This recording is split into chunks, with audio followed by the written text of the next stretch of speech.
환영하고 축복합니다. 지난주에는 우리가 추수감사절로 예배드리고 또 롱베케이션 잘 지내셨죠?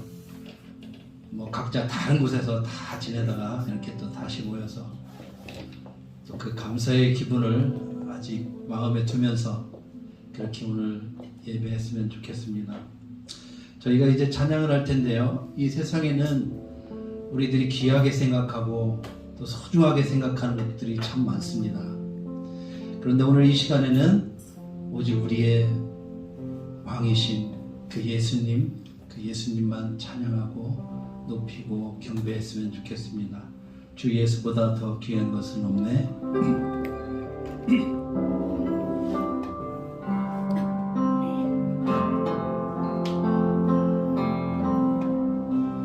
주 예수보다 더 귀한 것은 없네. 이 세상 부귀와 바꿀 수 없네.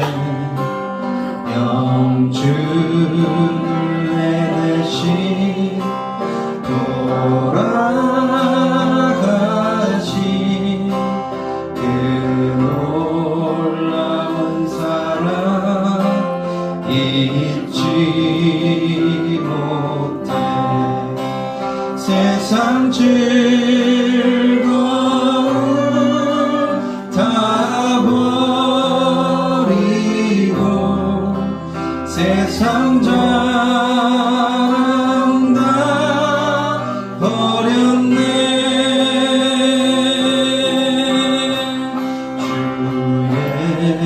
예수보다 더 귀한 것은 없네. 예수밖에는 없네. 주 예수보다 더 귀한 것은 없네. 이 세상 명예와 바꿀 수 없네. 이전에 즐기던 세상 일도 주 사랑하는 마음 뺏지 못해. 세상 즐거움 다 버리고 세상 자랑 다 버렸네.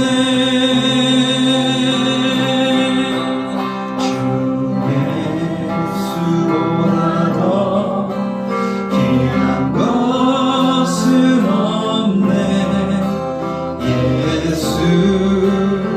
예수밖에는 없네. 주 예수보다 더 귀한 것은 없네. 이 세상 행복과 바꿀 수 없네. 유혹과 핍박이 몰려와도 주 섬기는 내 마음 변치 못해. 세상 즐거움 다 버리고 세상 자랑 다 버렸네.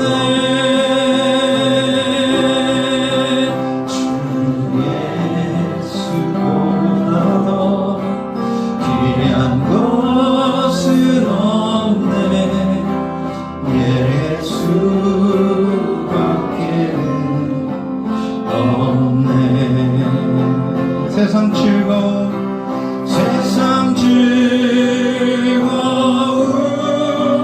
다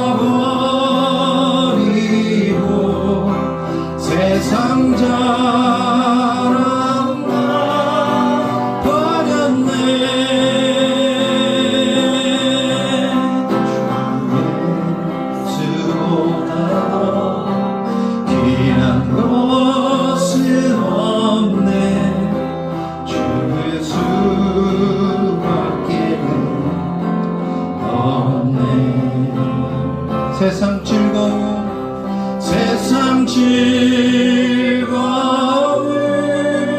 다 버리고 세상 자랑과 버렸네.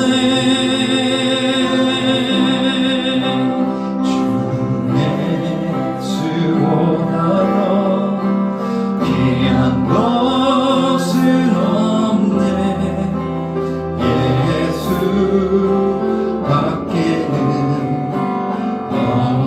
예수밖에는 없네.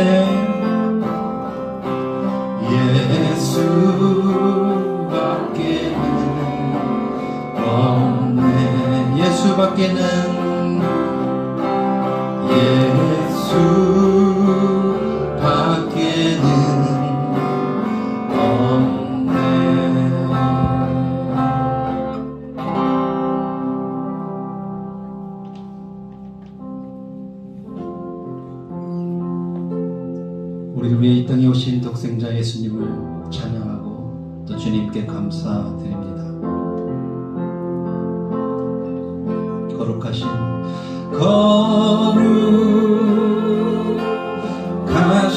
하나님 주께 감사드리세. 나를 위해 이 땅에 오신 독생자 예수, 나의 마음과 뜻 다해 주를 사랑합니다. 날 위해 이 땅에 오신 독생자 예수, 내가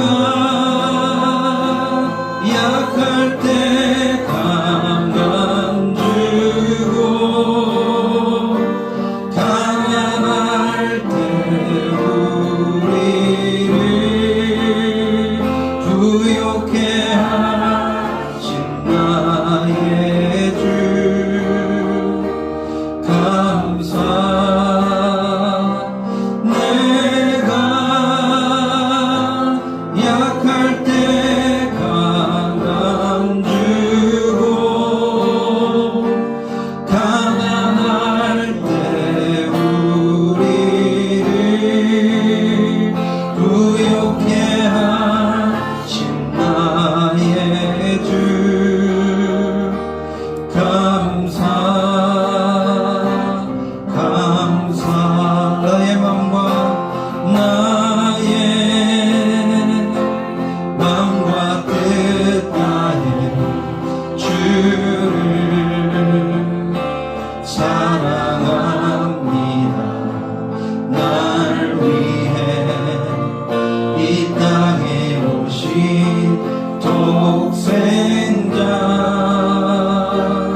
하나님 내가 주를 높이고 영원히 주의 이름을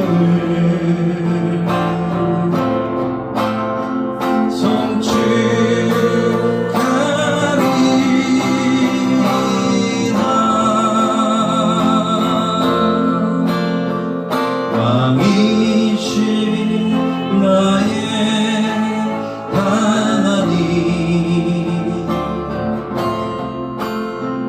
내가 주를 높이고 영원히 주의 이름을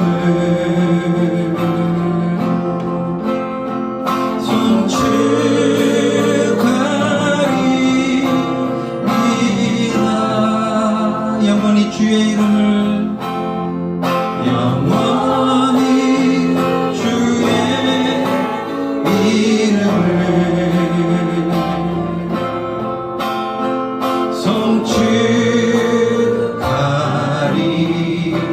송축하리이다 영원히 주의 이름을 영원히 주의 이름을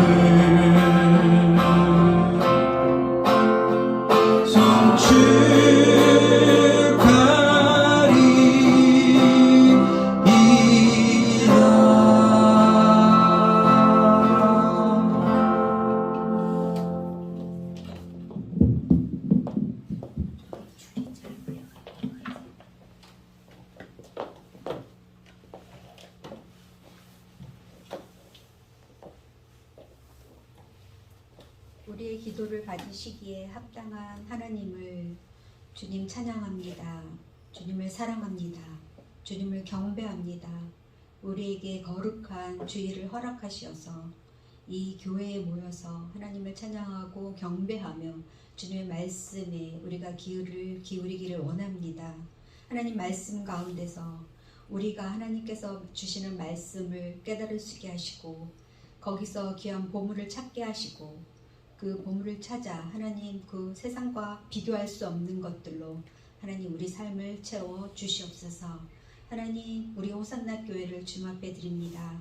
하나님 이곳이 말씀이 선포되는 장소가 되게 도와주시고 이곳에 갈급한 심령들을 보내주시고 이곳에서 함께 주님의 교회란 이런 것이다 라는 그런 아름다운 롤모델적인 그런 교회가 될 수 있도록 이 교회를 사용하여 주시옵소서. 하나님 우리가 주님 앞에 상한 심령으로 모였습니다. 가난한 심령으로 모였습니다. 부족한 마음으로 모였습니다. 하나님 우리에게 부족한 것을 채워주시고 우리의 연약한 것을 강하게 하시는 주님을 바라봅니다. 우리의 남은 그런 삶 속에서 하나님 주님만을 바라볼 수 있는 우리의 영의 눈을 뜨게 하여 주시옵소서. 하나님 이곳에 있는 자들이 어떤 모형으로 왔든지 그 모양 그 모습 주님께서는 아십니다. 우리의 머리카락까지 세시는 그 하나님을 바라보는 심령 속에서 이 교회가 기도가 이루어지는 교회, 말씀이 살아서 역사하는 교회, 하나님 아버지 가난한 심령들이 모이는 교회, 아름다운 교회로 이 교회를 사용하여 주시옵소서. 하나님 오늘 말씀 속에서 하나님 선포하시는 우리 목사님을 기름 부어 세워주시고 하나님 더욱더 강력하게 말씀으로 아버지 하나님 덧입혀 주셔서 아버지 그 말씀이 샘솟듯이 그렇게 끊이지 않는 샘솟는 우물처럼 아버지 그렇게 우리 목사님을 기름 부어서 사용하여 주시옵소서. 하나님 우리의 성도들을 아버지 생각하시고 인도하시고 이곳에 보내주셨는데 각자 가지고 있는 기도 제목 응답하여 주시고 우리 삶 속에서 우리가 가지고 있는 연약한 부분 그리고 작은 죄까지도 하나님의 예수님의 보혈로 아버지 깨끗하고 정결하게 하여 주시옵소서. 하나님을 바라보며 이 시간 이 예배를 처음부터 끝까지 주님께서 아버지 받들어 주시고 인도하여 주시고 흠명하시는 귀한 예배 되게 하여 주시옵소서. 모든 것을 주님 앞에 의탁하오며 예수 그리스도 이름으로 기도합니다. 아멘.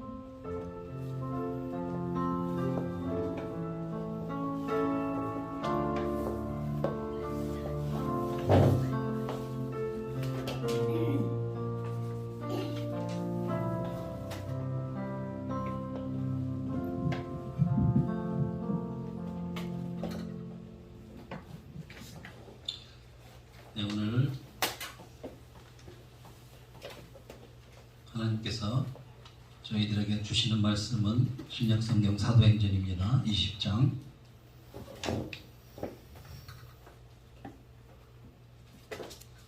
사도행전 20장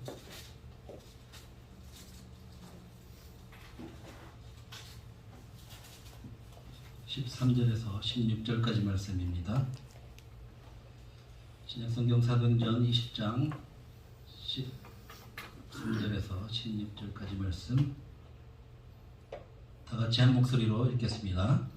시작! 우리는 앞서 배를 타고 앞서에서 바울을 데려오려고 그리로 가니 이는 바울이 걸어서 가고자 하여 그렇게 정하여 준 것이라.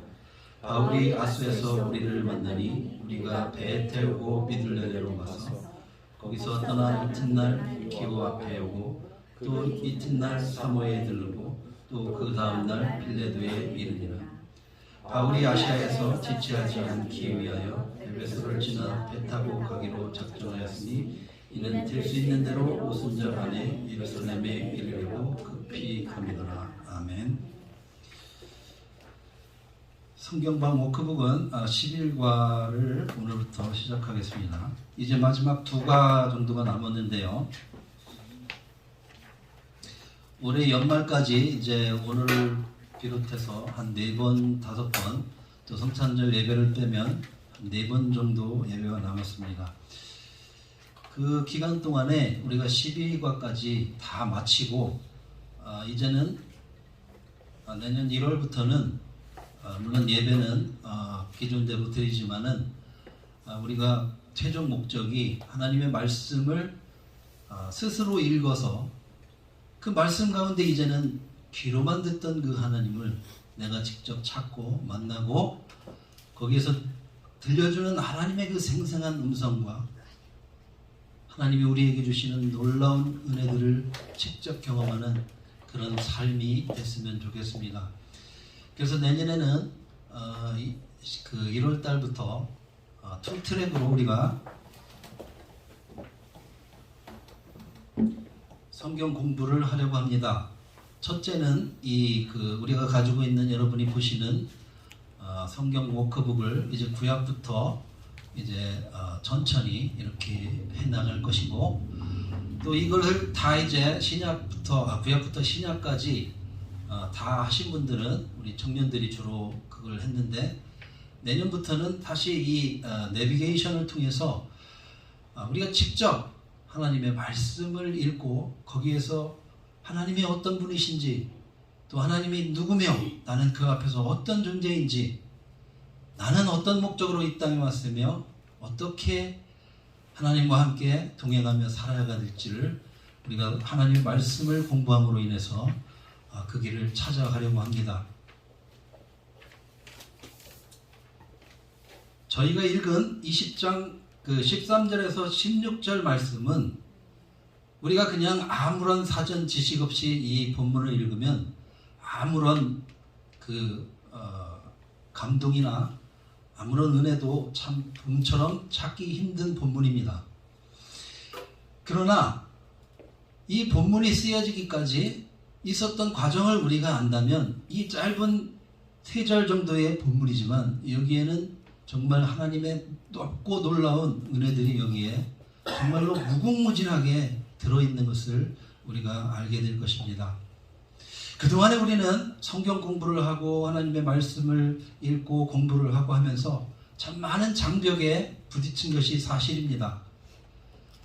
어떤 사람은 하나님의 말씀을 읽으려고 이제 정초부터 계획을 세워서 쭉 이제 계획을 세우죠. 그래서 올해는 일독을 기필고 하리라 하다가 쭉 가다가 창세기 읽고 출애굽기 읽고 레위기에서 그만 포기하거나, 또 신약부터 읽은 사람은 쭉 가다가 사복음서 넘어가면서 슬슬 지치면서 많이 포기하게 됩니다. 그 이유가 뭘까요? 이 성경은 우리가 사전에 공부를 하고 사전에 정보를 알지 않으면 좀처럼 알기 힘든 겁니다. 왜냐하면 1500년, 2500년 정도가 되는 그 갭이 있고요. 문화 차이, 언어, 관습 차이, 이런 것들이 우리의 눈으로는 상상을 하기가 어렵고 이해할 수 없기 때문에 그렇습니다. 그래서 우리가 이런 기초적인 하나님의 말씀을 공부하고 또 하나님의 말씀을 읽는다면 누구든지 재미있게 하나님의 말씀을 읽게 될 것입니다. 그래서 내년에는 여러분들이 시간을 좀 드리고 또 여러분의 마음과 정성을 다해서 이번에 한 해만큼은 내가 어떤 일이 있어도 하나님의 말씀을 제대로 읽고 깨달아서 그곳에서 하나님을 만나고 그 하나님 때문에 내 인생이 바뀌고 내 삶이 바뀌는 그런 일이 있었으면 좋겠습니다. 제가 오늘 하나님의 말씀을 준비하면서 제가 처음에 예수님을 믿을 때가 생각이 났어요. 저같이 아무것도 모르는 불신자가 30살 넘으면서 예수님을 알고 나서 이제 그 예수님이 너무 기쁘고 좋아서 3일 밤낮을 하나님 앞에 기도하고 울다가 웃다가 찬양하다가 그런 시간을 가다가 이제 드디어 하나님의 말씀을 접했습니다. 그래서 그 말씀이 뭔지도 모르고 그냥 생각나는 대로 잡히는 대로 읽다가 그것이 너무나 기쁘고 감사해서 도저히 가슴이 먹먹해서 견딜 수 없어서 며칠을 남몰래 숨죽이며 그렇게 감사하고 울었던 생각이 참 많이 납니다. 그런데 그 이후에 그 기쁨이 계속 가는 게 아니에요. 우리는 누구나 추억을 먹고 살죠. 그렇게 예수님 만난 추억, 아니면 학생들은 그 수련회 때 만난 예수님, 아니면 어렸을 때 주일학교 선생님이 잘 인도해가지고 예수님을 영접해서 했던 그 기쁜 순간은 우리의 그 믿음의 추억이 되긴 하지만 그것으로 영원히 살 수만은 없는 것이더라고요. 여전히 목마르고 하나님의 말씀을 더 알고 더 알아가기를 원하는 그런 간절한 열망들이 우리 마음 가운데, 심령 가운데 부어지길 원합니다. 여러분, 그것이 없다면 우리는 이 세상에서 가장 쓰잘데기 없고 가장 보잘것없는, 어쩌면 사도 바울이 늘 얘기하는 불쌍한 사람일지도 모릅니다. 우리에게 너무나 이렇게 좋고 소중한 책이 있음에도 불구하고 우리는 하나님을 그저 추억 속에만 붙들려 사는 그런 사람들이 아닌가 생각합니다. 주위의 사람들을 보면 전부 다 청년 시절에 한 가지씩 다 뜨겁게 예수님을 사랑하고 다 했어요. 그러나 어느덧 시간이 가고 세월이 가고 어느덧 그 예수님을 만났던 그 아름다운 추억만 붙들고 사는 사람들을 참 많이 봤습니다. 저도 그것 하나 가지고 오래 갈 줄 알았는데 점점 시간이 가면 갈수록 목마름과 갈증이 일어나는 걸 견딜 수가 없었습니다. 그래서 수없이 노력하고 기도하고 애쓰면서 하나님, 저도 이렇게 신학 공부를 하고 하나님의 말씀을 가르치는 지가 됐는데도 불구하고 여전히 목이 마릅니다. 여전히 내 마음 심령 가운데는 이렇게 허전하고 하나님을 사랑하고 예배하는 것이 좋고 찬양하는 것이 좋지만 여전히 마음 가운데 갈급함이 있습니다. 저도 그렇다면 하나님의 말씀을 그저 공부하지 않고 그저 예배나 드리는 일반 하나님의 백성들은 오죽하겠습니까? 라는 그런 간절함에서 제가 하는 이 공부와 이 방법은 시작된 것입니다. 어쩌면 저같이 부족한 사람의 그 연약함과 그런 부끄러움과 이런 것들이 응축돼서 그 갈급함이 이제 폭발하면서 제가 2년 동안 느끼면서 점점 나의 이 갈급함과 목마름이 하나님의 말씀을 체계적으로 공부하고 내가 직접 그 말씀이 어떠한가 깨닫고 손으로 짚어가며 읽을 때 거기에서 느껴지는 그 하나님, 사복음서를 읽을 때 제자들을 향해서 울었던 그 예수님의 눈빛, 장차 망할 성을 바라보면서 우셨던 그 예수님의 눈물들을 보고 내가 마치 그 자리에 있는 것 같은 그런 진한 감동을 느꼈습니다. 제가 이렇게 이 교회가 이제 2년을 이제 앞두고 가고, 뭐 비록 연약하고 뭐 세상으로 볼 때는 그런 뭐 규모나 이런 걸 보면 턱없이 부족하겠지만, 저는 누구보다도 감사하고 누구보다도 여러분과 함께 예배하고 말씀을 공부하는 것이, 나누는 것이 너무나 행복합니다. 왜냐하면 여러분들이 하나님의 말씀을 공부하고 그 말씀 때문에 내가 밤잠을 이루지 못하고 그 말씀 때문에 그 사랑을 발견하고 내가 몇 날 며칠을 주님 앞에 기도하며, 주님, 내가 어떻게 이 세상을 살아야 합니까? 어떻게 하나님이 내 삶을 사용해서 하나님이 기뻐하는 삶을 살 수 있겠습니까? 라는 고민과 또 도전으로 인해서 여러분 하나가 바뀌고, 여러분 가정이 바뀌고, 여러분 이웃이 바뀌고, 여러분 공동체가 바뀌는 그런 놀라운 일들이 일어날 것을 믿기 때문에 저는 너무나도 감사하고 행복한 마음입니다. 오늘 여기에 나와 있는 그 3차 전도여행의 여정을 보면, 지난번에 우리가 예배소까지 와서 이제 멈췄죠. 그래서 고린도전서를 기록해서 이제 그 문제 많은 고린도 교회에 이제 사람을 보내서 고린도에 보냅니다. 다행히 그 문제 많던 교회가 이 고린도 전서를 통해서 그들이 바울의 마음과 하나님의 마음을 읽어내고 사람들이 그런 소동을 그치고 화평케 되는 일이 있었습니다. 그래서 안심하던 그 차에 바로 고린도에서 또 이상한 소문이 들려오기 시작했는데, 그것은 바로 고린도 교회에서 사도 바울에 대한 그 의심들이 일어나기 시작했다는 것입니다. 사도 바울이 그 사도가 가짜라는 거죠. 왜냐하면 베드로 또 예수님의 제자들은 맞는데, 사실 엄연히 따지면 사도 바울은 예수님을 직접 눈으로 만난 그런 그 같이 함께 사역했던 제자는 아니죠. 그런 것들을 어쨌든 꼬투리 삼아서 이제 가짜 사도라고 이렇게 이야기를 합니다. 그래서 그것을 견디다 못해서, 원래는 이 사도 바울은 에베소에서 저쪽 이 마게도냐 지역으로 가려는 그 3차 전도 여행의 계획을 가지고 있었는데, 그만 그 계획을 바꿔서 배를 타고 고린도로 가게 됩니다. 가보니까 엉망이 된 거죠. 일단은 사도권이 의심되면, 만약에 여기 있는 제가 목사님인데 그 어디서 안수증 배웠고 뭐 어떻게 안수를 받았는지도 모르겠고 어느 교단에서 목사가 됐는지 잘 모르겠다 하고 만약에 그런 소문이 돌아서 가짜라고 생각해 보세요. 그러면 제가 이렇게 하나님의 말씀을 가르치고 선포하는 것이 여러분들이 믿겠습니까? 이게 어려운 거예요.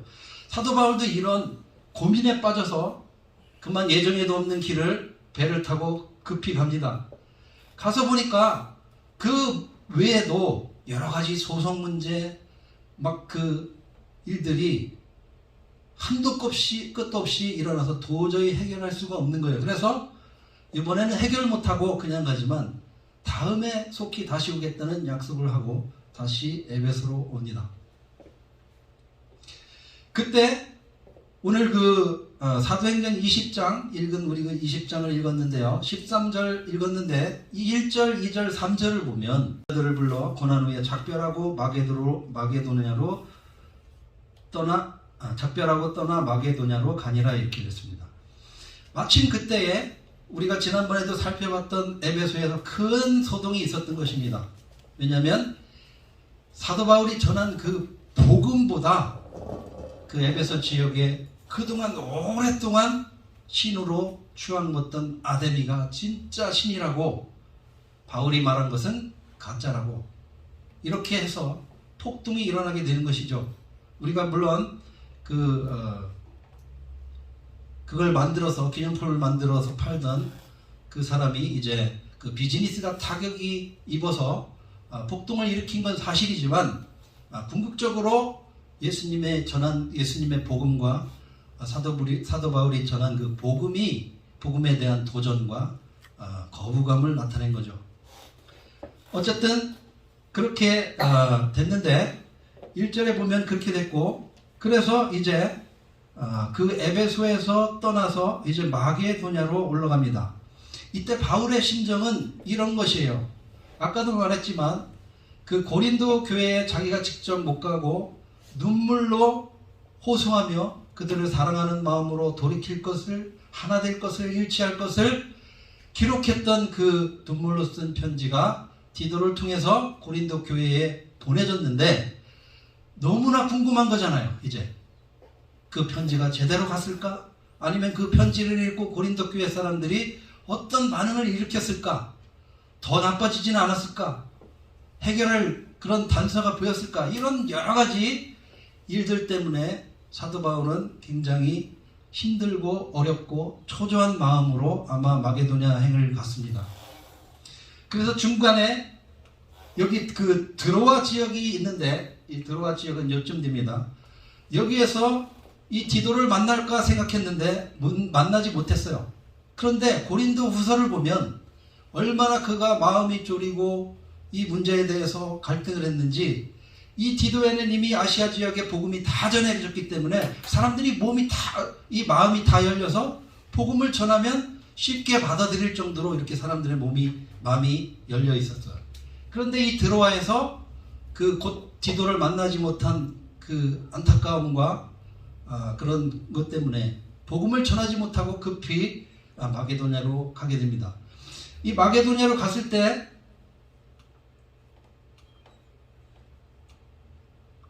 여기가 마게도냐죠. 빌립보가 있는 지역. 가서 보니까 이 사도 바울의 마음은 딱 한 가지요. 뭐겠어요? 디도를 만나서 고린도 교회 사정을 빨리 듣는 것이 그의 염원이고 그가 가장 급하게 생각하는 문제였던 것입니다. 다행히 디도를 만났어요. 그러면 뭘 먼저 물어봤을까요? 고린도 교회겠죠. 고린도 교회가 어떻게 됐느냐? 좀 해결이 돼가냐? 좋아지고 있느냐? 혹시 더 나빠지지는 않았냐? 그랬더니 디도가 고린도 교회 얘기를 하는데, 다행히 바울에게 사도권 시비를 걸던 그 사람들은 교회 차원에서 가벼운 징계로 끝나고, 많은 사람들이 그 눈물로 쓴 편지를 읽고 하나가 되고 예수님께로 복음으로 다시 세워졌다는 이야기를 듣게 됩니다. 그래서 그때 이 디도 얘기를 듣고 쓴 책이 바로 고린도 후서예요. 우리가 사도행전 19장까지를 읽다가 뜬금없이 20장에 들어와서 왜 이 고린도 후서를 다시 읽어내냐면, 이 고린도 후서에 그런 디테일한 정보가 여기에 있는 거예요. 왜 그때 눈물로 쓴 편지를 쓰고 다시 온다고 약속을 해놓고 못 왔는지, 또 사도권은 어떻게 된 건지, 이 소송 문제는 뭔지, 이런 것에 대한 변명이 바로 고린도 후서인 거예요. 이 고린도 교회 사람들이나 사도 바울은 가장 절실한 게 있었어요. 그건 뭘까요? 고린도 교회 사람들은 지금, 여러분 한번 생각해 보세요. 가정이나 집이나 어떤 문제에 휩쓸려서 가정이 그 평화가 깨지면 얼마나 힘들고 고통스럽고 어렵겠어요. 이 고린도 교회도 지금 마찬가지인 거예요. 전부 다 자기 소리하고 또 복음은 간대없고 은혜는 간대없고 서로 위로의 책으로 시작을 해요.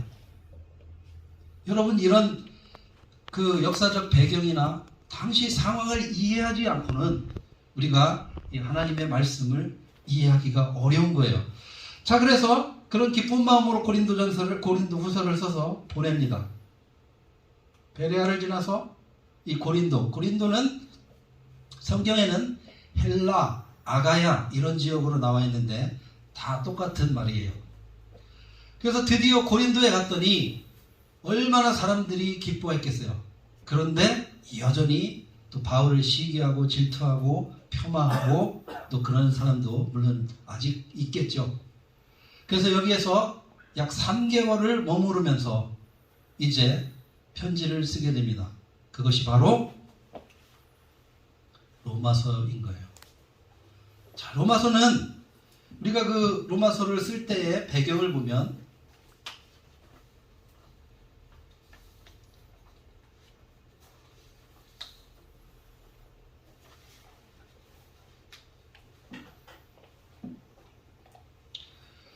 로마서를 쓸 때의 그 배경은 로마서 하기 전에 20장 그 사도행전 20장 2절 3절 쭉 내려가면 이런 내용이 나오죠. 헬라에 이르러 3절 보면 거기 석 달 동안 있다가 배 타고 수리아로 가고자 할 때에 유대인들이 자기를 해하려고 공모함으로 마게도나를 거쳐 돌아가기로 작정하니. 자, 여러분, 이것도 굉장히 평범하고 우리가 그냥 씩 지나갈 말이지만 이 세 절에 사도 바울의 모든 3차 전도 여행의 플랜이 여기 다 들어있어요. 에베소에서 그는 안디옥 교회에서 그는 3차 선교 여행의 플랜을 짜게 되는데 1순위가 바로 헬라고 2순위가 바로 마게도냐고 3순위가 고린도고 4순위가 로마예요. 이런 그 계획에 따라서 그가 이제 선교 여행을 하고 사역을 하는데 여기 보니까 2절까지는 했고 거기에 석 달 동안 있다가 이렇게 되어 있죠. 고린도 교회. 여러분, 석 달 동안 있다가는 여기에 거기에서 로마서를 썼다는 이야기는 없죠. 그러나 이 자료가 고린도 후서에 있는 거예요. 그래서 우리가 바로 이 사도행전을 읽으면서 이때쯤에 고린도 후서를 읽음으로 인해서 여기에 없는 정보를, 생생한 정보를 읽음으로 인해서 하나님의 말씀을 입체적으로 우리가 이해하고 깨닫게 되는 것입니다. 그러니까 이 세 절을 통해서 엄청난 정보가 여기에 있는 거예요. 그리고 보면 3절 후반부를 보면 그때 유대인들이 자기를 해하려고 공모함으로 마게도나를 거쳐 돌아가기로 작정하니. 자, 여러분, 여기 앞에 지도를 보면요, 이제 사도 바울은 3차 선교여행에서 에베소 교회를 세우고 그 다음에 헌금 프로젝트를 걷어서 이제 이 예루살렘으로 전하는 것이 그의 가장 큰 프로젝트였어요. 그래서 여기서 이제 헌금을 다 걷었으면 바로 예루살렘으로 배를 타고 가야 그게 직선 코스고 그가 원했던 계획인데 여기에 보니까 뭐래요? 유대인들이 자기를 해하려고 공모함으로 이렇게 나와 있어요. 유대인들이 이 헌금과 이 바울을 더 이상 사역을 못하고 전하지 못하도록 죽이려는, 암살하려고 한다는 그런 정보를 입수하고 계획을 바꿔서 다시 해루가 아닌, 베르가 아닌 육로로 다시 왔던 길을 가서 들어와 아수를 거쳐서 에베소로 해서 다시 육로로 이제 가가지고 여기에서 이렇게 배를 타고 오는 계획을 세우게 되는 것입니다. 이런 정보를 알아야 사도행전이 비로소 여러분들이 이해가 가고 이 짧은 본문 가운데는 엄청난 하나님의 계획과 사도 바울의 계획이 있다는 것을 실감하게 되는 것이죠. 그래서 왔던 길을 다시 가잖아요, 이렇게. 자, 그리고 지난 시간에 우리가 배웠듯이 에베소에는 들리지 못합니다. 왜냐하면 6월절이 오기 전에 그는 서둘러서 예루살렘으로 가려는 계획을 세웠어요. 그래서 이 밀레도에서 에베소에 전가를 넣어서 거기에 장로님들을 모셔서 에베소 교회에 소식을 듣고 거기에서 바닷가에서 서로 부둥켜 안고 울으면서 다시는 이제 내가 이 길을 못 오니까 마지막 아쉬운 작별을 하는 내용들이 여기에 있는 거예요. 자, 로도를 거쳐서 이렇게 해서 뒤에 예루살렘 길이 있고 여기에서 예루살렘에서 체포가 되는 것입니다. 자, 이제 고린도 후서에서 이제 여러분들이 성경을 읽으면 이런 생생한 내용들이, 디테일들이 여러분들이 읽으면 나와 있을 거예요. 그러면 고린도 교회에서 3개월 가동하면서 로마서를 썼는데 로마서를 기록한 이유는 무엇일까요? 당시 로마는 세계의 중심이었고 모든 문화의 중심이었고 군사, 정치, 경제 모든 것의 중심이었죠. 그 한복판에 사도 바울은 이 로마서, 여러분들 잘 아시겠지만 로마서 하면 복음의 진세이고 성경 중에 꽃이고 황금이고 다이아몬드고 모든 수식어가 아깝지 않을 만큼 이런 로마서는 대단한 거예요. 왜 그러냐?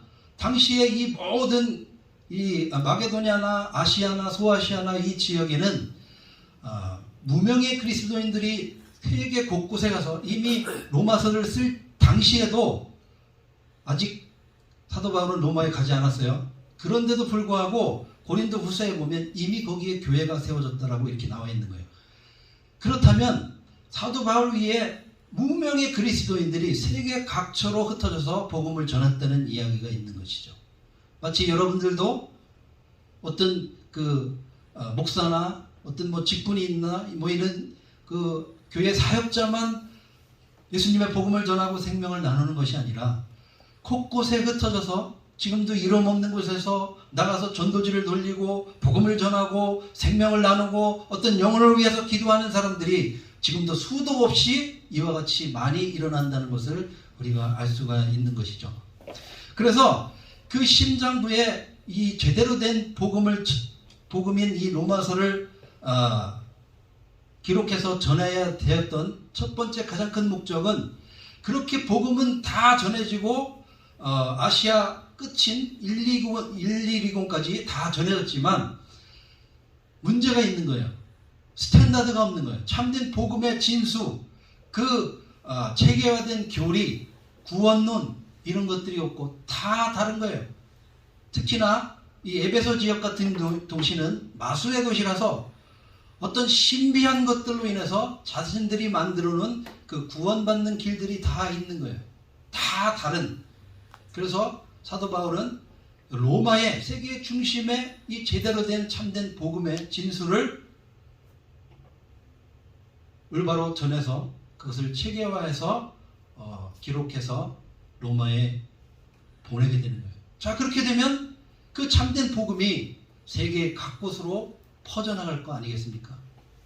여러분, 그것 때문에 우리가 지금 이 시간에 로마서를 통해서 복음을 깨닫고 참된 복음을 알고, 만약에 이런 것들이 없다면 다 다르겠죠. 어떤 사람은 이게 구원이다, 어떤 사람이 이게 구원이다, 또 다 다르게 말하겠죠. 우리도 알지 못하는 사이에 하나님의 이런 놀라운 일들을 통해서 우리에게 이 예수 그리스도가 우리의 구세주다, 우리의 구원주다, 의인은 하나도 없다, 오직 예수 그리스도만 우리의 생명이다라고 우리가 알게 되는 거죠. 또 한 가지 이 로마서를 기록한 이유는, 자, 여기 나와 있는 대로 이 소아시아를, 여기가 이제 에베소가 되겠죠.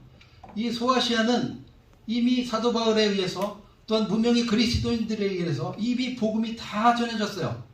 더 이상 할 것이 없을 정도로. 그래서 이제는 사도 바울은 이제 이것을 다 종결했다고 생각하고 다음 문화권, 다음 언어권, 다음 생활권을 이제 타겟으로 갖게 되는데, 여기가 바로 로마예요. 그리고 이제 로마를 거쳐서, 로마에서 이제 자기는 이제 로마를 거쳐서 서바나, 스페인까지 가는 것이 당시 지구의 끝이라고 생각해서 거기까지 갈 것이 목적이었는데, 이제 로마가 자기를 서포트해서 스페인까지 선교를 갈 수 있도록 지원해 달라라는 것이 바로 로마서를 쓰게 된 그런 직접적인 목적이 됩니다. 여러분, 이런 것을 알고 로마서를 읽으면 훨씬 더 이런 것들이 입체적으로 느끼고 하나님의 일하심이 사도 바울을 통해서 무명의 그리스도인들을 통해서 전해지는 것들을 우리가 생생하게 깨닫고 우리의 삶 가운데서도 이와 같은 일들이 일어나고, 나도 그 무명의 그리스도인처럼 내 상황과 형편은 다르지만 이 복음을 전하는 일에 어떤 형태로든 내가 쓰임받고 싶다는 그런 열망들이 생기게 되는 거죠. 그런 간절함이 생기게 되는 거죠. 그래서 이 하나님의 말씀을 공부하는 것은 이렇게 중요하고 긴박하고 또 꼭 해야 되는 일인 것입니다. 여러분, 이 로마서는 깊고 또 내용이 너무 또 깊고 또 여러 번 공부를 해야 되기 때문에 오늘은 왜 로마서가 기록됐으며 또 어떤 목적에 의해서 기록되었는지만 살피고 이제 다음 이야기를 나누려고 합니다. 오늘 우리 본문으로 돌아가서 읽은 본문을 다시 보겠습니다. 여러분, 우리가 읽은 이 4절의 이 본문은 우리가 그냥 아무런 사전의 정보를 갖지 않으면 이것은 그냥 평범한 남의 이야기고 나와는 전혀 상관없는 이야기가 됩니다. 그러나 지금부터 제가 전해주는 이 정보에 의해서 하나님의 말씀을 이제 배워가면 이 본문은 살아서 움직이기 시작하고 그가 걸었던 그 길이 내가 걸어가야 될 길이 되는 줄 믿습니다. 바울은 이미 고린도를 떠날 때부터 이 예루살렘은 위험하다는 것을 직감하고 체험하기 시작합니다. 그래서 애초에 100길로 고린도에서 이 예루살렘까지로 가려고 했는데 자기를 죽이려는 그런 그 암살단의 음모를 알고 육로로 돌아가지 않습니까? 그것이 바로 이 바울에게 처한 위험이고, 이 외에도 우리가 사도행전 20장까지 오면서 얼마나 많은 위험과 어려움과 죽을 고비를 넘겼어요. 그러니까 이제 직감적으로 아는 거죠. 만약에 그의 최종 목적인 예루살렘까지 가면 거기는 얼마나 더 위험할까요? 거기가 본부인데, 그렇잖아요. 유대인의 성전이 있고 각종 제사장들과 또 각종 그 지도자들이 다 거기 있는 그 본부인데 얼마나 더 위험하겠습니까? 그래서 여기 나와 있죠. 13절에서부터 보면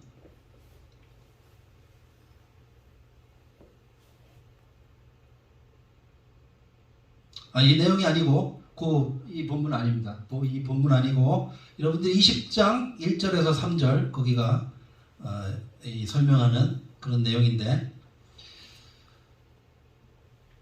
네. 자, 보시면 소유가 그침에 바울은 제자들을 불러 권한 후에 작별하고 떠나 마게도냐로 가니라. 그 지방으로 다녀가며 여러 말로 제자들에게 권하고 헬라에 이르러 거기 3달 동안 있다가 배 타고 수리아로 가고자 할 때 그때 유대인들이 자기를 해치려고 공모함으로 마게도를 거쳐 돌아가기로 작정하니, 예루살렘에 가서도 그를 죽이려는 음모가 곳곳에 이제 가게 되면 거기에서는 예루살렘에서는 그를 죽이기 전에는 내가 먹지도 입지도 자지도 않겠다고 이렇게 결단하고 모인 40명의 그룹들이 있어요. 정말 무시무시한 일들이 이 사도 바울의 곁을 지키고 있습니다. 그래서 이와 같은 그 어려움과 위험이 있다는 것을 알고 바울은 지금 왔던 길을 다시 되돌아가는데, 오늘 읽은 우리 13절에서부터 우리 본문을 보면은 우리는 앞서 배를 타고 아수에서 바울을 태우려고, 자, 본문 말고 이제 지도를 한번 보시면요.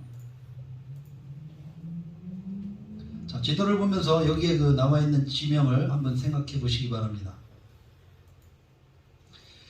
일단은 드로아까지 이제 여기서 배를 타고 왔겠죠. 그런데 이 본문을 보면 13절에 보면 우리는 앞서 배를 타고 아수에서 바울을 태우려고 그리로 가니 이는 바울이 걸어서 가고자 하여 그렇게 정하여 준 것이라. 이 말이 무슨 말이겠습니까? 이제 이 아수까지 여기서 그 일행들이 이제 헌금을 가지고 그 전하는 프로젝트를 가지고 그 일행들이 아수까지 배를 타고 왔는데, 이 바울은 뜬금없는 주문을 하게 되는 겁니다. 그게 뭐냐면 나를 드로아에 내려줘서 내가 아수까지 걸어가겠다는 이야기를 한 거죠. 자, 이 드로아와 아소는 어떤 지역이냐 하면 이제 그 지역에서 이 드로아에서 아소까지는 여기가 이제 터키, 지금의 터키 지역인데 키로수로 따지면 50km 정도, 이걸 마일로 환산해 보니까 31마일 정도나 되더라고요. 이 길을 사도 바울은 굳이 다른 사람들하고 배 타면 오면 될 것을 굳이 드로아에서 아소까지 걸어가겠다고 한 겁니다. 그러면 어떤 사연이나 어떤 목적이 있지 않겠어요? 거기 아소 그림 좀 한번 띄워주세요.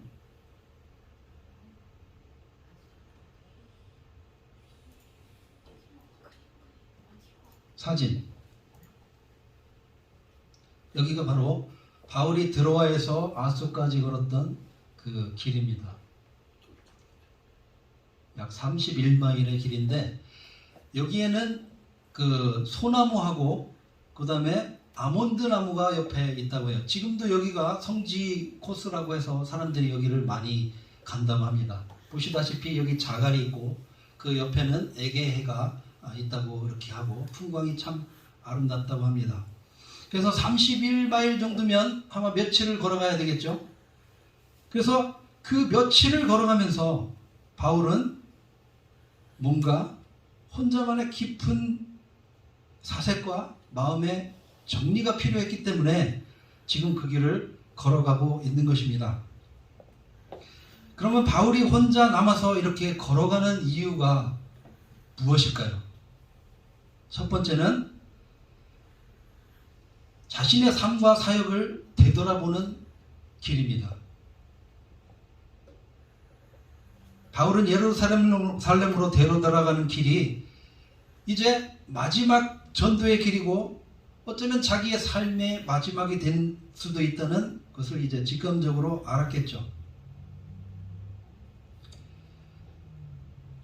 수많은 사람들이 그렇게 이야기해 줬고, 하나님이 그렇게 말씀하셨다, 성령님이 그렇게 말씀하셨다, 무용하니까 예루살렘으로 가지 마라 라는 수많은 이야기와 그런 경고를 들었습니다. 그래서 그 길을 걸어가면서 자신이 행한 모든 사역을 되돌아보면서 조용히 이제 남은 사역을, 남은 삶을 어떻게 마무리할까 심각하게 고민하는 중이 바로 이 길을 걸어가는 목적이 되겠죠. 그리고 그는 이제 자신 앞에 위험이 도사릴 뿐만 아니라 죽음이 가까웠음을 느끼고 걸어갈 때에, 여러분 만약에 우리의 삶의 앞에 이제 끝이 보이고 끝을 안다면 우리의 마음과 심정이 어떻겠어요? 외롭고 비참하고 누구 함께 걸어가 줄 사람도 없는 그 외롭고 쓸쓸한 길을 걸어가면서 이 사도 바울은 망감이 교차했을 것입니다. 그러면서 바울은 예수님을 떠올렸겠죠.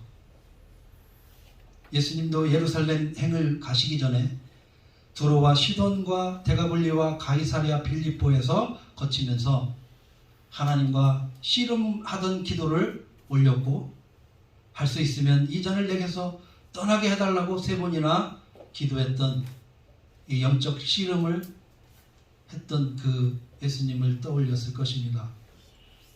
바울도 그와 같이 지금 그 길을 가면서 보이지 않지만 자기 내면과의 싸움, 외로움과의 싸움, 앞으로 일어날 두려움과의 싸움, 그런 영적 싸움을 싸우고 있는 것입니다. 여러분, 우리는 이제 한 달 남짓한 이 2022년 한 해를 이제 얼마 남겨두지 않고 있습니다. 여러분은 어떤 마음으로 이 한 해를 정리하고 또 새해를 맞이하기를 원하십니까? 특별히 지금까지 지내온 하나님과 나와의 관계에 있어서 이 바울과 같은 마음으로 자신을 돌아보고 어렵고 힘들었던 순간에 나를 만나주고 나와 함께했던 그 주님을 생각하는, 또 자신을 돌아보는 그런 길을 오늘 이 본문을 통해서 깨닫고 걸으시기를 바랍니다. 두 번째, 사도 바울이 그 길을 걸어간 이유는 주님의 인도하심과 도우심을 간구하면서 걸어간 길입니다. 지금 예루살렘으로 가는 이 마지막 길은, 거기에서는 자신의 어떤 의지나 경험, 노하우 그런 것들이 필요하지 않습니다. 그가 힘들고 어려운 가운데서도 끝까지 포기하지 않고 죽을 줄 알면서 고난과 환난이 있을 줄 알면서 가면 기다린다고, 그 고난과 환난이 기다린다고 이 사도행전 20장 12절서부터 쭉 나와 있어요. 그리고 결박당한다고까지 나와 있어요. 체포된다는 거죠. 왜냐하면 그가 끝까지 갈 수 있었던 것은 20장 22절을 보세요. 보라, 이제 나는 성령에 매여 예루살렘으로 가는데 거기서 무슨 일을 당할는지 알지 못하노라. 이렇게 되어 있어요. 그가 끝까지 그 길을 갈 수 있었던 것은 성령님이 그와 함께 있었기 때문이에요. 여러분, 우리가 좌절하거나 낙심하지 말고 끝까지 갈 수 있었던 이유, 이제까지 살아올 수 있었던 이유, 또 내일을 기약할 수 없고 또 불안한 소식들이 곳곳에서 난무하는 이런 가운데서도 우리가 한 해를 마무리하면서 내년을 기약하면서 이렇게 다시 웃을 수 있고 다시 하나님을 찬양하고 예배하고 경배하고 찬양할 수 있는 유일한 이유는 바로 성령님이 우리와 함께 있기 때문인 것입니다. 여러분, 지난주에 우리가 성찬식을 했잖아요. 그 성찬의 의미가 뭐예요? 예수님의 살과 피를 상징하는 떡과 포도주를 먹음으로 말미암아서 예수님이 내 안에 계시고 성령님이 내 안에 계셔서 이제는 나와 함께 사시고 거하고 함께 하신다는 그 의미 아니겠습니까? 여러분, 그렇기 때문에 이 한 해를 마무리하면서 우리는 이 놀라운 성찬의 의미를 다시 한번 생각하면서 올해 한 해를 마무리하고 또 성령님과 함께 기쁘고 신나게, 아무리 어려운 일이 닥친다 할지라도 서로 힘을 보태며 그렇게 걸어갈 때 우리는 누구나 그 승리의 기쁨과 개가를 울리게 될 것입니다. 여러분, 마지막으로 바울의 길은 어떤 길입니까? 바울의 길은 사명을 위한 길입니다. 지금까지 사도 바울의 길은 정말 눈코 뜰 새 없이 바쁜 그런 길이었죠. 복음을 전하고 그 다음에 제자들을 영육하고 그 일에 자신의 모든 에너지를, 삶을 다 쏟아부었어요. 그러다 보니까 죽음의 위험에서도 살아남았고 갖가지 모함과 음모와 비방에서도 견딜 수 있었습니다. 그러나 그가 끝까지 포기하지 않고 오히려 고난이 닥치면 닥칠수록 더 담대하게, 더 강하게 정면 돌파하면서 밀어붙이는 것을 보게 됩니다. 그 이유는 그에게는 하나님이 주신 부탁이 있기 때문입니다. 우리는 주님이 주신 그 부탁을 사명이라고 말합니다. 사도행전 20장 24절을 보겠습니다.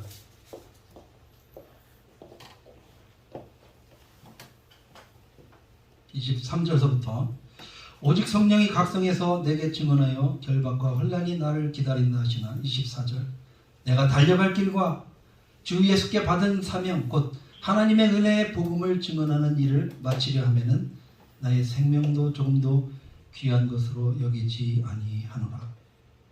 사도 바울은 어려움과 환난 가운데서도 그가 정면 돌파, 끝까지 밀어붙이고 끝까지 포기하지 않았던 이유는 하나님이 부탁한 사명이 있었기 때문이에요. 그 사명이 뭐예요? 하나님의 복음, 생명의 말씀을 전하는 것이 그에게는 복음이고 그에게 그게 미션이고 그의 사역이고 그의 사명이었던 것입니다.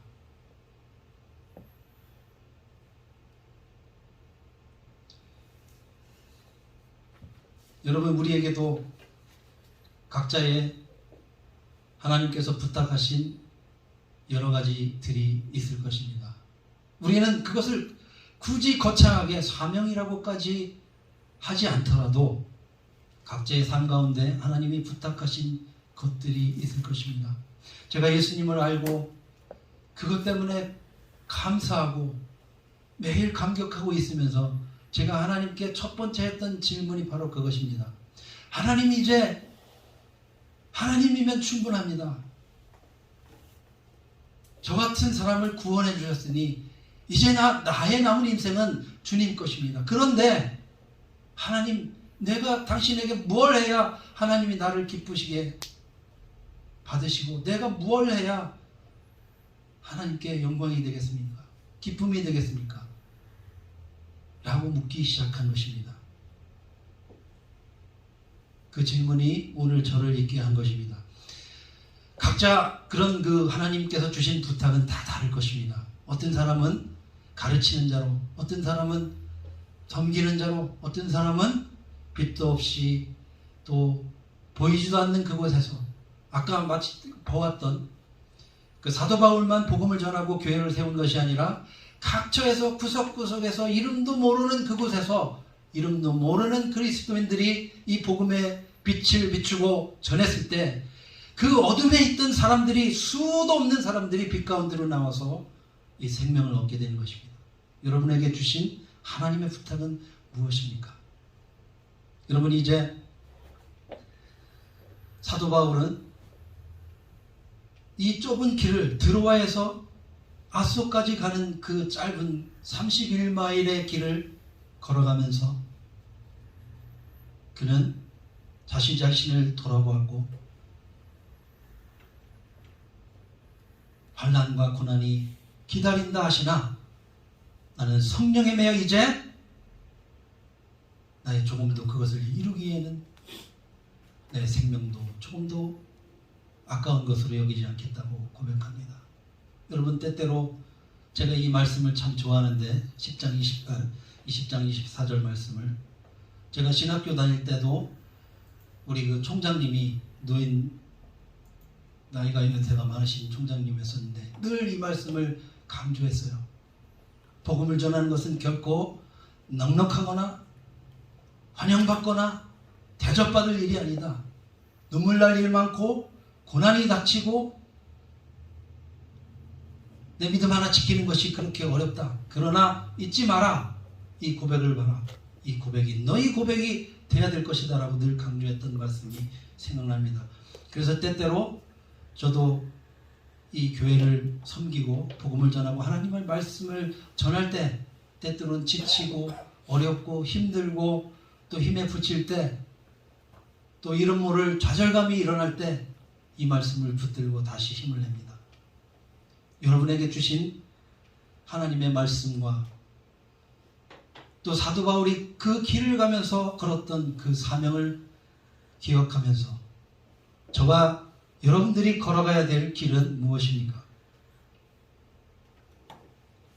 이제 올해가 저물어 가는데 이제는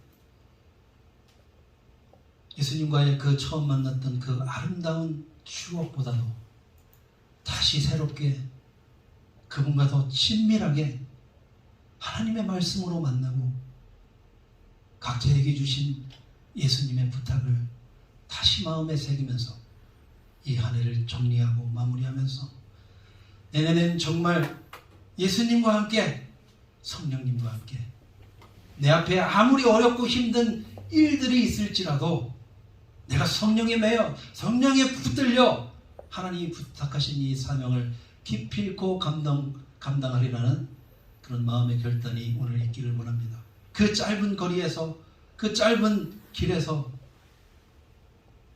사도 바울이 결심했던 그 결심이 우리의 결심이 되기를 원합니다. 우리 교회로서는 우리가 걸어가야 될 길이 하나님의 말씀을 다 같이 공부하고 우리가 읽고 깨달으면서 맨날 남 은혜 받는 얘기만 듣지 마시고 여러분이 그 성경의 주인공이 되시고 은혜의 주인공이 되어서 내가 복음을 전하지 않고는 도저히 견딜 수 없는 그런 마음의 갈증들이 생겨서 이제는 내 삶의 목적이 하나님을 위해서 하나님의 복음을 위해서 생명을 전하는 일에 내 믿음의 분량대로 이렇게 결정되고 쓰여지는 그런 삶이 있기를 원합니다. 그래서 내년에 저희들이 이 하나님의 말씀을 이제 지식적으로 논리적으로 공부하는 것이 아니라 하나님의 말씀을 내가 읽어내서 하나님은 지금도 우리를 통해서 아무개야 내가 너를 통해서 너에게 이 말씀을 준비하고 너에게 이걸 주길 원하는데 너는 늘 나의 부름을 나의 초대를 외면하는구나. 이런 모습이 우리의 삶 가운데 매일매일 들리는 거예요. 제가 공부를 하면서 너무나 감사한 것을 임상으로 체험으로 느꼈기 때문에 이제는 저도 더 열심히 하나님의 말씀을 공부하고 그곳에서 만난 하나님을 여러분들에게 증거하며 그 하나님을 나누고 감사하면서 그렇게 지내기를 원합니다. 내년에는 여러분들이 하나님의 말씀을 깊이 만나고 공부해서 이 보석 같은 그 하나님의 사랑을 발견하고 하나님이 주신 사랑의 은혜의 주인공이 되길 원합니다. 여기서 저희들이 공부하는 이 신약, 구약, 내비게이션은 참으로 좋은 책이에요.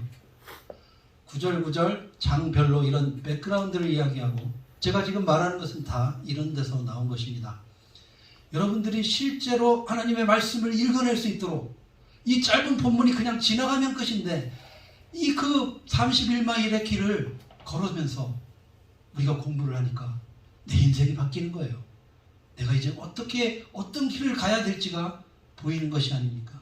이게 하나님의 말씀의 능력이고 파워인 것입니다. 여러분들 내년에 시간을 들이고 또 물질을 들이고 마음을 들여서 하나님 말씀을 공부하고 읽는데 나의 모든 것을 그것이 여러분에게 부탁한 하나님의 부탁이고 사명입니다. 우리 다 같이 기도하겠습니다.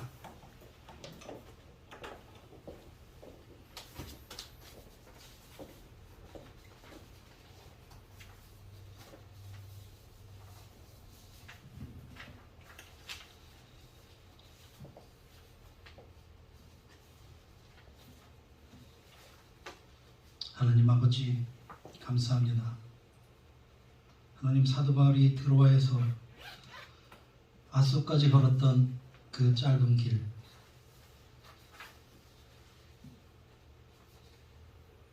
불과 며칠의 길을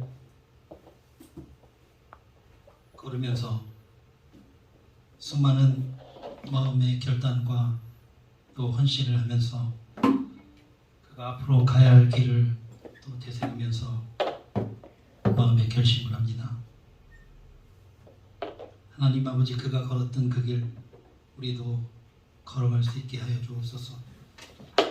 하나님이 우리 교회와 우리에게 부탁하신 그 사명을 감당할 수 있도록 하나님 우리에게 은혜를 주시고 이제 올해를 이 마음을 결단하는 시간으로 이제 한 해를 마무리게 하시고 내년에는 말씀을 통해서 하나님을 직접 만나고 또 체험하는 그런 귀중한 시간이 될 수 있도록 인도하여 주옵소서.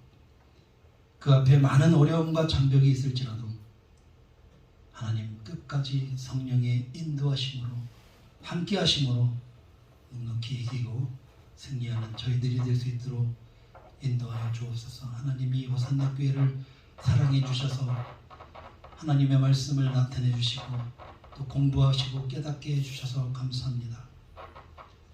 오늘도 감사한 마음으로 하나님에게 예물 드리는 주님 손길을 기억하시고 축복해 주시며 내가 먼저 하나님 말씀 앞에 바로 설 때에 내 가정이 변화되고 내 이웃과 공동체가 변화되는 놀라운 기적의 축복들이 일어날 수 있도록 인도하여 주시고 축복해 주옵소서.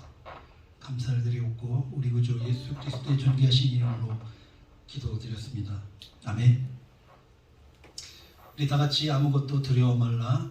오늘 주신 그 길, 우리가 걸어야 될 그 길을 생각하면서 우리 찬양으로